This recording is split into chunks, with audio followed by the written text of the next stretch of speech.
السلام. الفيلم ديالنا كيبدا مع روجر. هاد روجر كانت عنده شركه ديال الذكاء الاصطناعي واللي كتخدم في صناعه الروبوتات، وكانوا هاد الروبوتات مبرمجين على الاشغال ديال الدار، وهادشي باش يستافدوا من المساعده ديالهم في الديور. الشركه ديال روجر قدروا يصنعوا اول روبوت، وروجر خداه معاه للدار باش يجربه وسماه الروبوت واحد. وهادي شيلي مرات روجر، كانت ديما بينه وبين روجر مشاكل، وهادشي حتى التصرفات ديالو معاه كانت غريبه. وهادو مايكل واندي ولاد روجر. اندي كان عزيز على الروبوت واحد بزاف، حيت كان ديما كيضحك وكيلعب معاه. اما مايكل فكان كيشوف بلي الروبوت واحد ما عنده حتى دور حيت ما كانش متطور. وفواحد النهار روجر كان جالس في الشركه ديالو مع المبرمج ابراهام قال لي بلي هو كمل البرمجه ديال الروبوت الثاني، وهذا الروبوت كان نسخه مطوره من الروبوت واحد، ولكن كيدير اوامر كثر وتبرمج باسلوب متطور، ويقدر يدير الشغل ديال الدار بالزربه احسن من الروبوت واحد وبدقه اكثر. فروجر قرر ياخذ مع الروبوت الثاني باش يجربه ويراقب التصرفات ديالو. وبالفعل في النهار الثاني روجر خدا العائله ديالو باش يتعرفوا على الروبوت الثاني، وكانوا مستغربين من الشكل ديالو، واخا كان خاصهم ياخذوه معاهم باش يجربوه كيف ما قال لهم روجر. وبالفعل الروبوت الثاني وصل للدار ديال روجر، ولكن التصرفات ديالو كانت غريبه، كان كيبرزط اندي، وحتى مايك ملي بغى يضحك عليه بحال الروبوت الاول. الموضوع كان مختلف حيت الروبوت الثاني كان الاسلوب ديالو عنيف بزاف، وحتى الروبوت واحد ما خلاش ومشى لعنده وقال لي اي حاجه وقعت هنا خاصك تقولها ليا، حيت انا هنا هو المسؤول في الدار. وبطبيعه الحال الروبوت واحد كان خاصو يسمع لهضرته، حيت البرمجه ديال الروبوت الثاني كانت متطوره عليه بزاف. فواحد النهار الفاكتور جا للدار ديال روجر ودق عليهم، ولكن مع الاسف اللي خرج ليه كان الروبوت جوج. والفاكتور كان مستغرب من التطور ديال الروبوت، ولكن مع الاسف وقعت واحد الحاجه اللي ما متوقعاش. الروبوت الثاني ضرب الفاكتور وقتلو، وبطبيعه الحال حتى شي واحد ما عرف عليه شي حاجه من بعد.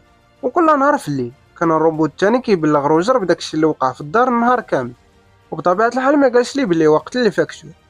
وفواحد النهار شيلي مشات للشركه ديال روجر، قالت لابراهام بلي هي باغيه تعرف الكودات باش تبدل النظام ديال الروبوت الثاني، ولكن هادشي بلا ما يعرف روجر حيت هي باغيه دير ليه مفاجاه. وبالفعل ابراهام تيق الهضره ديالها وقال لها الكودات، ولكن شيلي كانت باغيه الكودات باش توقف الروبوت جوج وتهرب من الدار. شيلي ملي رجعت للدار لقات الروبوت كيتشارجا، فحاولت تكتب الكودات اللي قال لها ابراهام.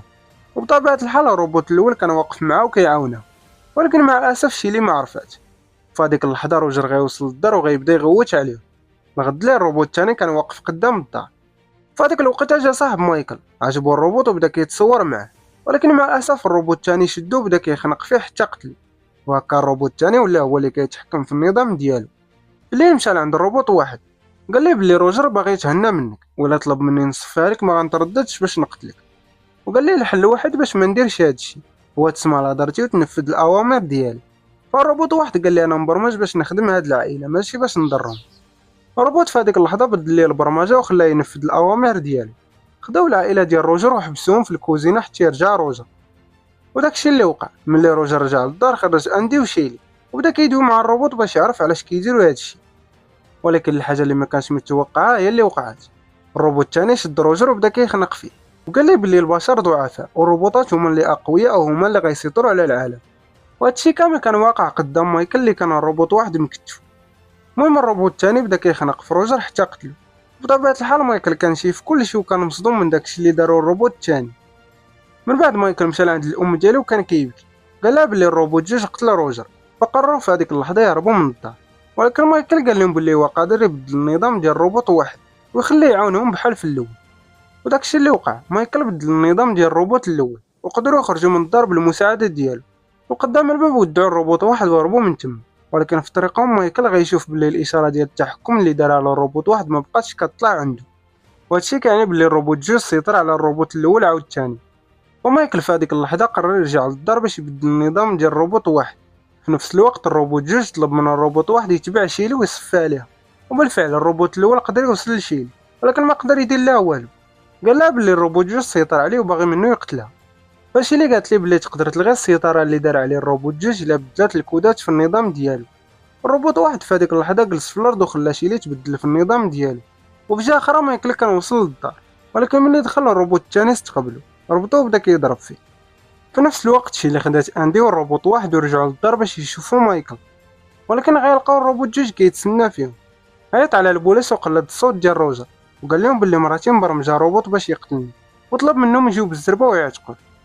من بعد غتبدا مواجهه بين الروبوتات، والروبوت جوج كان كيسلخ في الروبوت واحد حيت كان مبرمج بأسلوب متطور عليه. من بعد مشى لعند شيلي وكان غيقتله، ولكن لحسن حظه الروبوت واحد ناض وبدا كيضرب في الروبوت جوج. شيلي استغلت الفرصة وضربات الروبوت في الوحدة ديال التحكم، وهكا قدروا يتخلصوا من الروبوت جوج.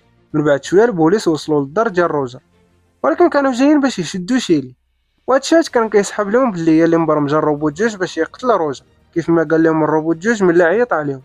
ولكن لحسن حظه وصل ابراهام وقدم كاع التقارير والادله اللي كتقول بلي الروبوت جوج كان خارج على السيطره، وهو اللي قتل روجر بلا حتى اوامر من عند شي واحد. وهكا ابراهام قدر يبرأ شيلي من هذه التهمه. اما مايكل فقرر يخدم مع ابراهام في الشركه وصنعوا روبوتات جدد ولكن بنظام متطور اكثر. هنا غنوصلوا لنهايه الفيلم ديالنا. لا عجبك الفيديو ما تنساش دير معاك ديك لايك، ما كنتيش مابوني تابونا باش يوصلك الجديد. المهم هذا ما كان معكم الزويقير، تلاقاو في الفيديو الجاي.